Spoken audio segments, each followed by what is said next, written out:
안녕하세요. 책책책. 오늘은 40살 행복한 부자 아빠의 특별한 편지라는 책을 한번 살펴보겠습니다.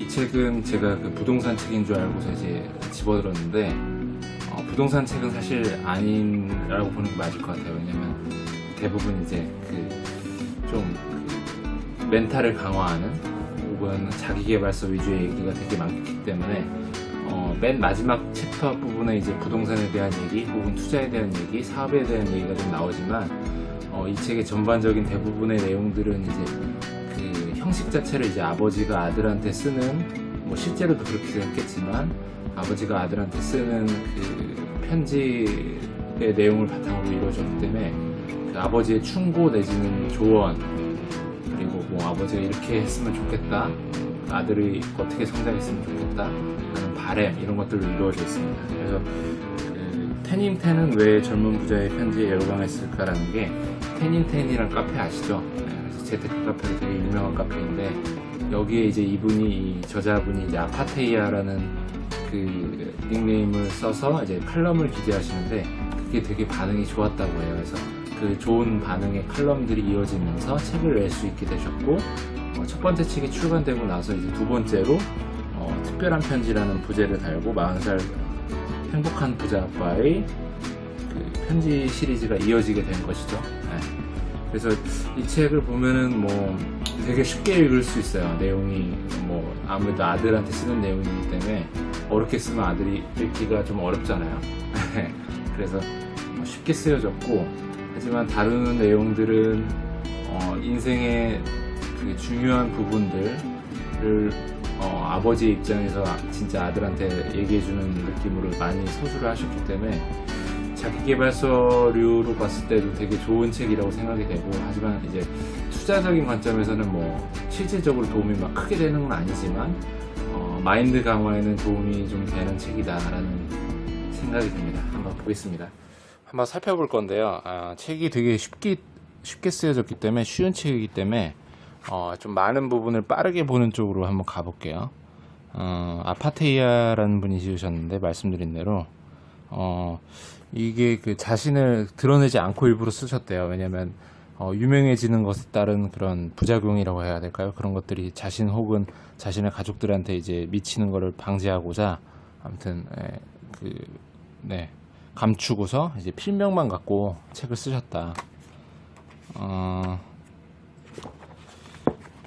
여기 목차 부분을 한번 보시겠습니다. 죽기 전에 후회하지 않으려면 죽음과 관련된 생각들, 아빠가 아들한테 말하고 싶은 내용들이 담겨져 있고, 살아가는 데 있어서 눈치 보지 말고 살아라, 현재가 가장 중요하다, 가정의 성공이 중요하다, 이런 내용들이 담겨져 있고요. 내 뜻대로 살기 위해 내 뜻이 가장 중요하다, 인생에서는 인간관계가 중요하다, 어떻게 인간관계를 맺어야 되고 서로 간의 갈등을 어떻게 극복해야 되는지 그런 내용들이 담겨져 있고요.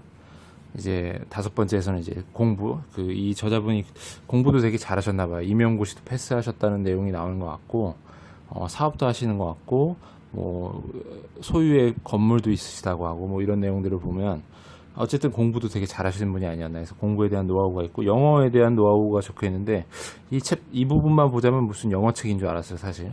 그래서 그만큼 내용이 요 공부 부분은 좀 실질적인 도움이 되는 느낌이 조금 있었어요. 그리고 마지막으로 이제 이 챕터가 이제 부동산에 관련 혹은 투자에 관련된 내용인데 이 부분이 제일 중요한데 이 부분이 좀 도움이 많이 돼요. 이 책에서 단 한 챕터만 보신다면 이것만 보시면 됩니다. 마지막으로 이제 당부, 아들에 대한 당부가 나와 있고요. 네, 여기 보겠습니다. 항상 세상과 타인에게 감사하되 베풀 때는 바라지 말고 베풀어라. 그것이 가치 있는 인생이다. 그러니까 저희 그런 말 있잖아요. 왼손이 한 일을 오른손이 모르게. 오른손이 한 일인가요? 어쨌든간 베풀 때는 이제 바라지 말아라. 바라는 순간 실망을 하게 되니까 하는 이런 자기계발서에 많이 나오는 내용들이 담겨져 있어요. 대부분. 네, 이 부분도 보겠습니다. 좋은 내용이죠. 용서는 나 자신을 위한 것이다. 성경의 원수를 사랑하라는 말은 원수를 위한 게 아니라 나 자신을 위한 거란 얘기입니다. 용서하지 않은 상태에서 남아있는 증오와 분노는 내 삶을 지옥에서 놓아주지 않는다. 그러니까 나를 위해서 원수를 사랑해라 라는 내용을, 뭐 이건 뭐 설명할 그게 없죠. 예. 좋은 말이죠. 네, 여기 보겠습니다.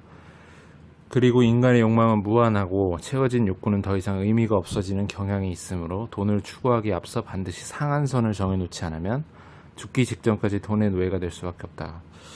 이건 일견 뭐 정말 맞는 말인 것 같아요. 우리가 항상 뭐 모든 사람이 자본주의 사회를 살아가면서 돈을 벌고 싶어하고, 그렇다면 돈을 얼마까지 벌어야 되는 것인가, 뭐 제한을 굳이 둘 필요는 없겠지만 어느 정도 이제 경제적인 자유를 잃었다고 판단되는 시점에는 주변과 그리고 어려운 사람들을 도우는 쪽으로 인생의 방향을 정해야지 좀 더 가치 있고 보람 있고 행복해지지 않을까. 계속 돈만 추구하면 뭐 스크루지처럼 그렇게 되지 않겠어요? 네. 그래서 이런 좋은 내용들 담겨져 있습니다. 네, 여기 보겠습니다. 인간은 이렇듯 기본적으로 자신의 욕망을 쫓는다. 이 앞부분에 단락에, 그러니까 자기 자신의 본성 혹은 자기의 이득을 위해서 움직인 사람들에 대해서 실망했다. 그리고 슬픔도 느꼈고, 하지만 그것이 인간의 본성이다라는 내용이 나와요. 그래서 이 부분은 정말 맞는 말이고, 인생을 살면서 저도 이제 나이가 30대 중반을 넘어서는 시점이기 때문에 정말 맞는 말인 것 같아요. 인간은 자신의 욕망을 쫓아서 살아가고, 추가적으로 자신의 욕망과 배치될 때는 같은 편이었을지라도 그간에는 순식간에 등을 져버린다. 그래서 적으로 돌아서는 뭐 이런 경우도 많고, 어찌됐든 자신의 욕망을 쫓기 때문에 이분이 주장하는 것 중에 하나, 그 신금을 좀 울리는 부분 중에 하나는 자신의 욕망을 쫓는 인간의 본성을 명확하게 인식하고 타인의 욕망을 존중하고 타인의 욕망을 배려해서 그들에게 그들이 만족할 수 있게끔 그 욕망을 존중해라. 그래서 나의 그 활용 가치를 높여서 타인의 욕망을 실현할 수 있게끔 도와주면 성공할 수 있다. 뭐 이런 류의 내용이 나옵니다. 이 부분 보실게요. 예. 지금 보시면 어떠세요? 예. 자기계발서죠. 예. 부동산과는 크게 관련이 많지 않은 내용들이 책의 대부분입니다. 그러니까 자기계발서라 생각하고 이 책을 보시는 게 맞을 것 같아요. 사랑은 대부분 강렬하지 않다. 하지만 강렬하지 않은 중간 과정이 무엇보다 소중한 것이다. 그래서 사랑은 사실 처음과 끝이 강렬하고 중간은 강렬하지 않은 경우가 많죠. 그리고 모든 그 그러니까 결혼해서 사시는 부부들이 계속 강렬할 수는 없죠. 예, 그러면 이제 생활이 되지 않겠죠. 예, 그래서 이 강렬한 사랑이 강렬하지 않지만 은은하게 혹은 지속적으로 동반자적 사랑으로 변하는 이 과정도 정말 중요하다라는 얘기를 저자는 하고 있습니다. 네, 이 부분 보실게요. 뭐 책의 중간중간 이런 사파들 그리고 이런 좋은 내용들, 이 전형적인 자기계발서의 이 편집 구성이죠. 네. 가족끼리 받는 상처의 본질을 말하자면 너무 소중하고 가까워서 생기는 것이다. 가족관계가 깨지면 인생에서 가장 치명적인 위험에 처하게 된다. 그래서 가족관계는 항상 조심스럽고 노력도 많이 해야 하는 관계다. 예. 저도 이런 걸 많이 느끼는데, 가족일수록 이제 너무 잘 알고 그렇기 때문에 좀 막 하는 경우가 많게 되는 것 같아요. 말도 막 하게 되고 행동도 막 하게 되고, 그래서 그런 부분들이 오히려 상처를 많이 받게 되는 것 같아요. 그러니까 상대방이 나랑 얼마나 소중한 사람이고 서로 사랑하는 사람인지를 알고 있는 전제하에서 그 사람에 대한 어느 정도의 그 기대감 혹은 기대 심리가 있기 때문에 그 사람이 상처 주는 행동과 말을 하면 거기에 오는 그 상실감과 실망감이 너무 큰 거죠. 그래서 그런 게 한번 깨지게 되면 이 감정의 골이 깊어지면 이걸 극복하기가 되게 어려운 거예요. 같아요. 그래서 가족 관계는 오히려 친구나 뭐 사회생활의 그런 관계보다 더 조심스럽게, 더 사랑하면서 더 부드럽게 감정선을 잘 갖고 가야지만 되지 않을까. 점점 저희도 나이를 먹으면서 그렇게 느낍니다. 네, 여기도 보겠습니다. 우리는 다름의 문제를 옳고 그름의 문제로 바꾸어 오판하는 실수를 많이 범한다. 모두를 불쌍한 낀 세대라고 느끼고 피해의식을 버리지 않는 한 서로 사이가 안 좋을 수밖에 없다. 뭐 이런 내용인데 이 옳고 그름의 문제를 받고 오판하는 게 정말 많이 와닿았어요. 어떠한 문제 사안에 있어서 서로 의견 충돌이 나는 대부분의 이유가 옳고 그름을 판단하기 때문이에요. 사실 옳고 그름의 문제가 아니고 그냥 개성이 다르거나 상황이 다르거나 그냥 너와 나는 다를 뿐인데, 이걸 가지고 어떤 하나의 기준잣대를 적용해서 누군가는 맞고 틀리는 상황이 돼버리면 틀리는 사람은 너무 억울하고 맞다고 생각하는 사람도 너는 잘못했다고 하는 게 돼버리기 때문에, 우리가 어떤 사안을 인식할 때 이게 과연 그런 하나의 기준잣대로 평가할 수 있어서 그 예스와 노로 그 구분이 되는 질문인가, 그런 답지가 나와야 되는 건가를 잘 판단해보고, 대부분의 경우는 그렇지 않은 경우가 많거든요. 예. 그렇기 때문에 그렇게 오판해서 상대방을 무시하거나 혹은 비난하거나 하는 경우가 없어야 될 것입니다. 네, 여기 큰 글씨만 볼게요. 학구를 중시하는, 학구면 이게 학연 말씀하시는 거예요. 학구를 중시하는 사람들을 근거로 인맥을 얘기하는데, 인맥은 그렇게 형성되는 게 아니야. 인맥은 학맥 바깥에서도 얼마든지 만들 수 있다. 이 부분이 중요한 것 같아요. 자신이 활용 가치가 높고 생각이 좋고 타인의 이득을 존중하는 경우라면 말이다.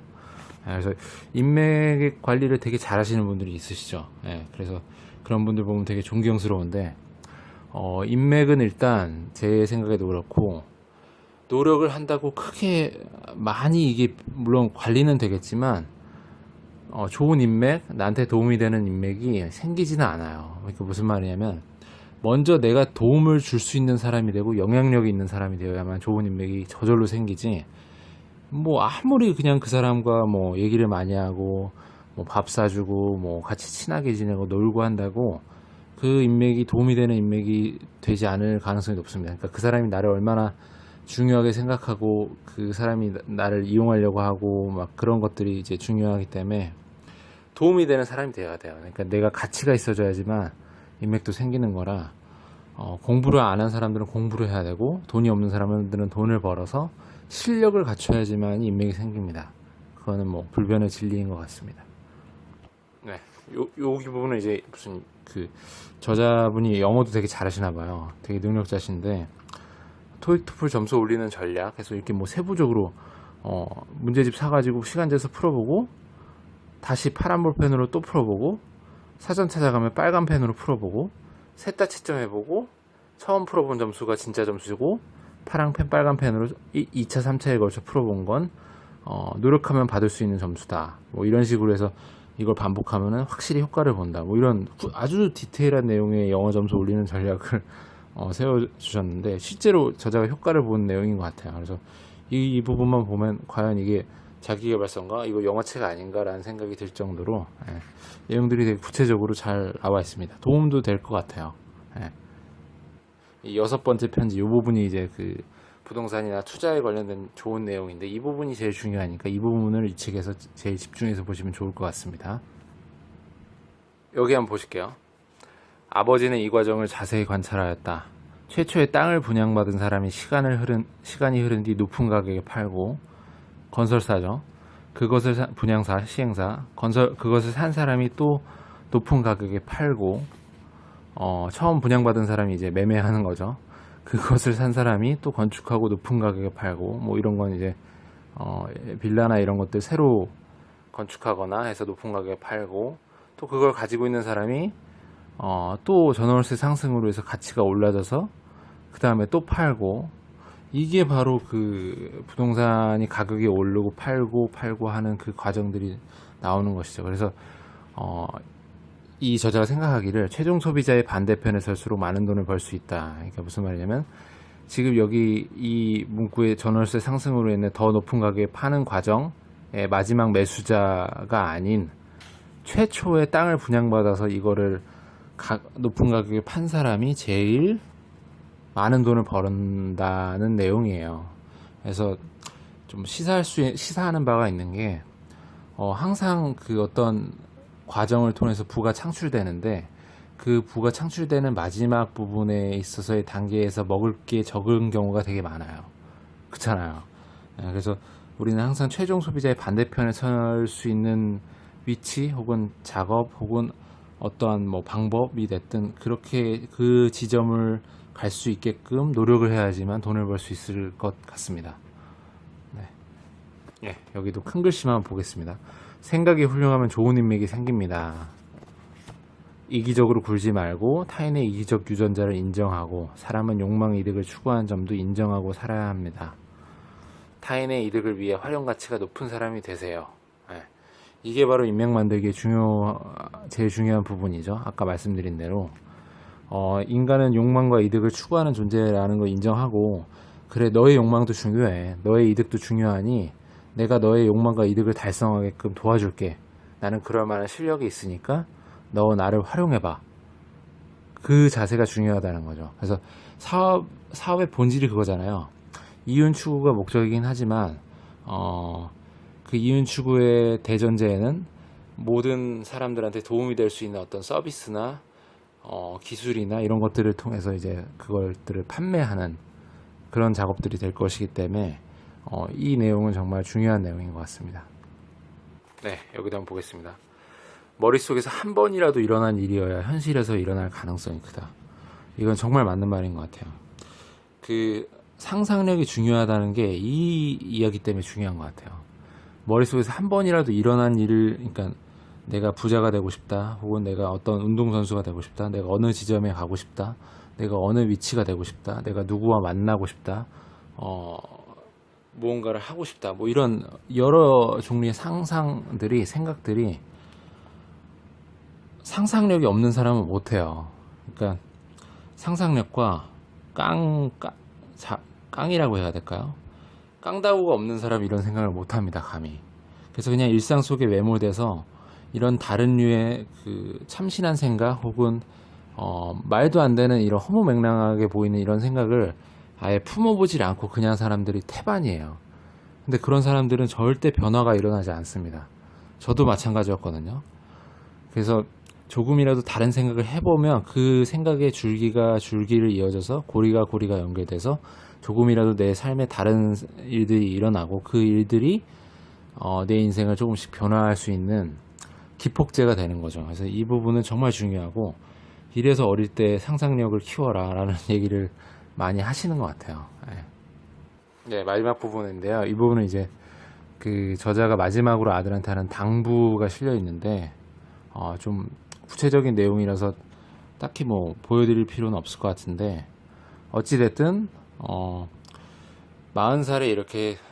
40살인 분들은 대부분 결혼을 하셨을 테고 자식이 있을 분들도 많을 텐데, 이렇게 자식한테 유언 느낌은 아니지만 유언이 될 수도 있고, 사람 일은 모르니까요. 어찌됐든 이렇게 편지를 써보는 행위는 되게 좋은 것 같아요. 그래서 저도 아직 40은 아니지만 한번 편지를 써볼까? 이걸 보고 내 아들한테, 저도 아들이 있거든요. 아들과 딸이 있는데, 그래서 그런 생각이 들었어요. 그래서 한번 써볼 계획입니다. 예. 어떠셨어요? 한번 그 부동산 책은 아니었는데 내용이 되게 괜찮죠. 그래서 부담 없이 이런 책을 이제 커피숍에서 커피 마시면서 한번 읽어보면서, 그래, 내 생각도 그래, 인생은 이렇게 살아야지 뭐 하는 류의 생각들을 가지면서 좀 마음속에 힐링할 수 있는 그런 시간을 가져보시는 게 좋을 것 같습니다. 이 책은 전형적인 자기계발서라고 생각이 되고, 내용도 되게 좋고 읽어볼 만한 가치가 좀 있는 것 같습니다. 그런 판단이 들고, 이런 류의 그 비슷한 느낌으로 해서 부동산 투자에 좀 도움이 됐던 것 중에 하나 제가 기억나는 거는, 그 인터넷에 찾아보시면 아직도 있는지 모르겠는데, 세이노의 칼럼이라고 했나요? 뭐 아무튼 그런 게 있어요. 그래서 그 세이노라는 필명을 쓰시는 분이 자신의 생각들, 그러니까 투자에 대한 내용들, 인생에 대한 내용들을 정리해 주신 게 있는데, 그게 그 책으로 나오진 않았지만 최근까지 PDF 파일로 해서 많이 이렇게 뿌려져서 책으로도 소장하고 계신 분들이 있는 것 같아요. 그래서 그것도 한번 읽어보시면 좋을 것 같아요. 찾아서. 무료일 테니까요. 그래서 그 내용이 이 책과 굉장히 내용이 흡사하다, 구조와 형식이 되게 흡사하고 다루는 내용도 비슷하고, 하지만 그 세이노의 칼럼은 훨씬 더 이제 좀 공격적인 글로 이루어져 있고, 이건 이제 아들한테 쓰는 내용이기 때문에 되게 부드럽게 좋은 내용들이 많다라는 건 차이라고 볼 수 있습니다. 네, 한번 읽어보시죠. 네, 이상입니다.